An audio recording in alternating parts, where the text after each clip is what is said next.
것은 좀 인도네시아 축구를 좀 체계적으로 바꿔주고 최고 꼭지점에 있는 사람들이 성적을 중요시보다는 사실은 이 성적이라는 것은 밑에 선수들이 육성 저변이 잘 돼야 풀이가 단단해야 위로 올라와서 팀이 계속 힘을 받는데 위에 성적만 낼 수 있게끔 자꾸 감독한테 성적 내야 된다.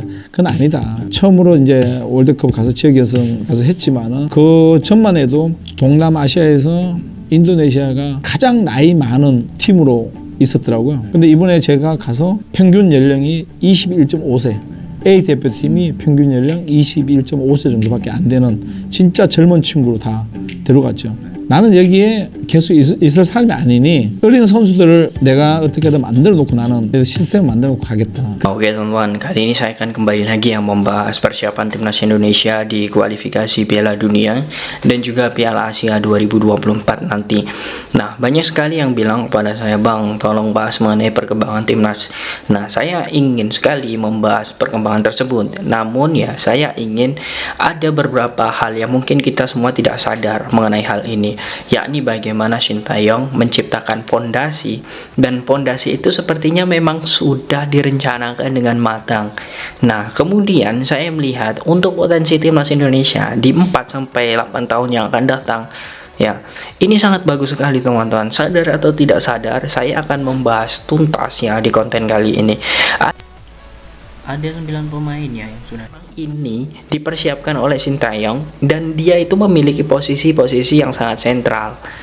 Banyak yang mengeluh kemarin kita itu kekurangan striker, kemudian back kita sudah banyak tetapi sudah tua-tua ya, seperti Sandi, Jordi dan lain sebagainya. Kemudian untuk di lini tengah ya, kita melihat bagaimana sosok Ivar Jenner tetapi belum 100% menyatu.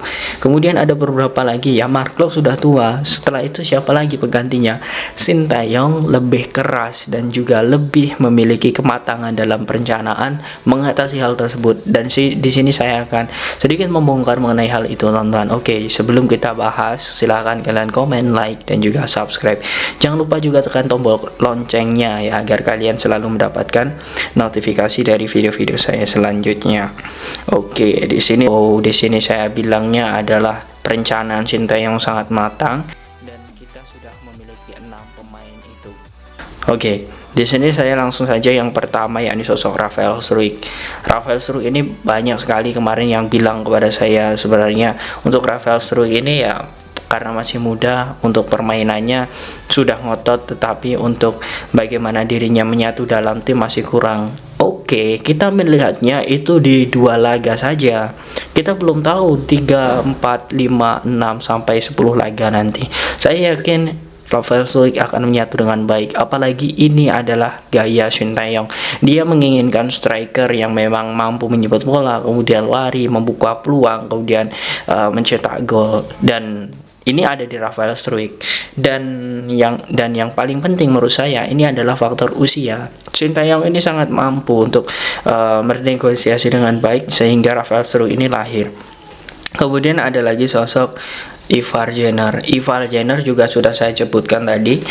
Ini adalah potensi yang sangat bagus untuk Indonesia, karena dirinya memang memiliki beberapa posisi sebenarnya, bisa ditempatkan di gelandang serang, gelandang bertahan, gelandang tengah. Nah, itu adalah posisi yang bagus. Bahkan ya, ketika di FC Utrecht pun dia pernah ditempatkan sebagai sayap kanan. Memang di luar dugaan, tetapi Sintayong memiliki strategi tersendiri dengan pemain ini. Sosok Asnawi ini ya, kemudian ada sosok Asnawi. Sosok Asnawi ini sangat bagus ya menurut saya, karena memang dirinya saat ini ya memiliki kapasitas yang sangat luar biasa, dan itu memang menjadi strategi Sintayong ya untuk menyiapkan tim ini untuk jangka panjang. Nah, bukan hanya Asnawi ya, saya melihat bahwa ada beberapa nama lain, tetapi ketika di timnas Indonesia di level senior, ketika Asnawi masuk itu selalu menjadi pembeda. Dan mengapa Sintayong sangat suka? Karena si Asnawi ini sangat tidak dimiliki oleh pemain-pemain lain dari segi skill, kemudian mentalnya, kemudian pengalaman dirinya. Itu Asnawi itu sangat luar biasa, dan Sintayong pun mengatakan seperti ini, jika Indonesia memiliki 10 seperti Asnawi, Indonesia bakal lolos di Piala Dunia.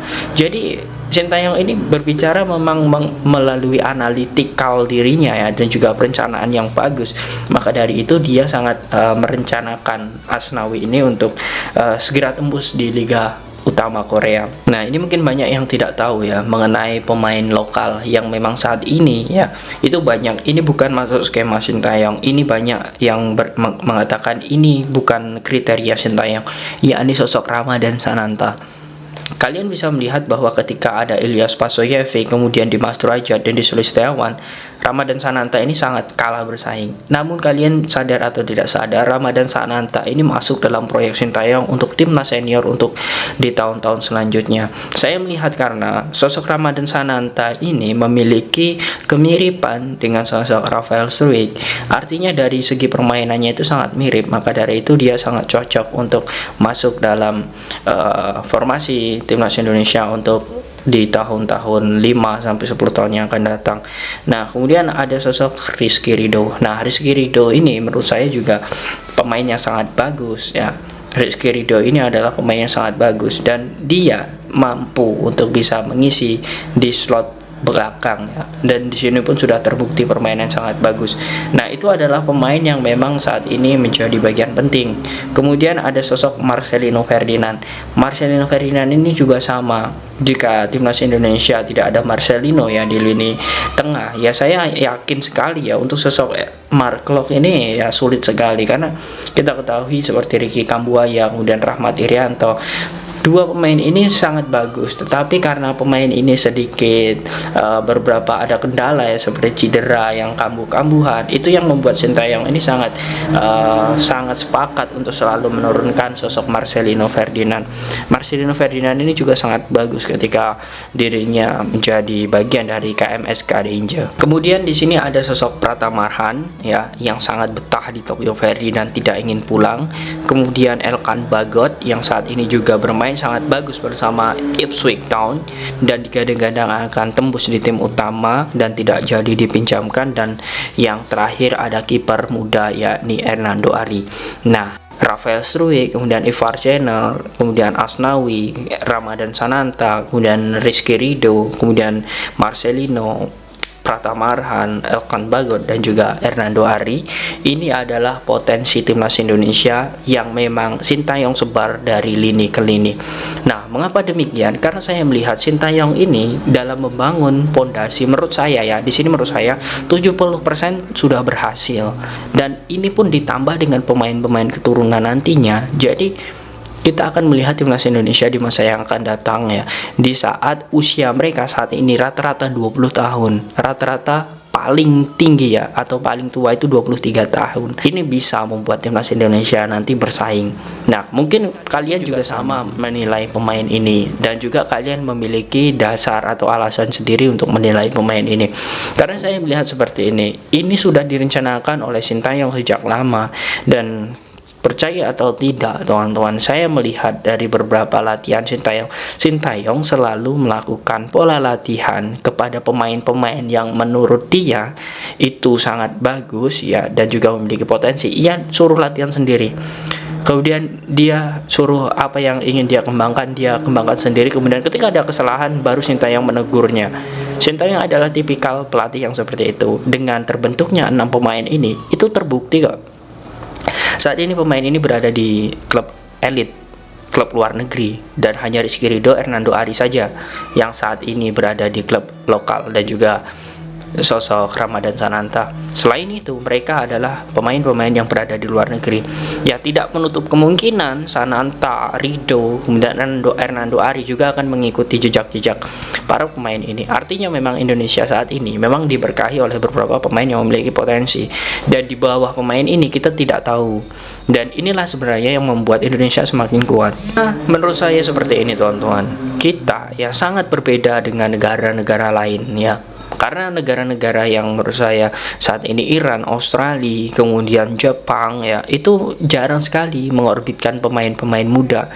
Dan Sintayong ini mengambil resiko karena dia tahu jika 1 hingga 4 tahun nanti permainan ini padu ya, untuk tahun-tahun selanjutnya kita bisa untuk selalu memadukan tim ya. Hanya saja mungkin ada penambahan 1-2 pemain saja yang akan masuk. Dan menurut saya Ini hal yang sangat bagus, ini yang sangat jarang dilakukan oleh pelatih. Artinya pelatih ini mampu mengambil resiko, kemudian mampu untuk bisa membuat timnas Indonesia lebih baik ke depannya. Nah, bagaimana menurut kalian dengan pemain ini? Apakah kalian yakin nantinya pemain ini, apakah kalian yakin akan mampu membawa timnas Indonesia bersaing di level Asia, ditambah dengan pemain-pemain keturunan lainnya? Silahkan kalian tulis di kolom komentar.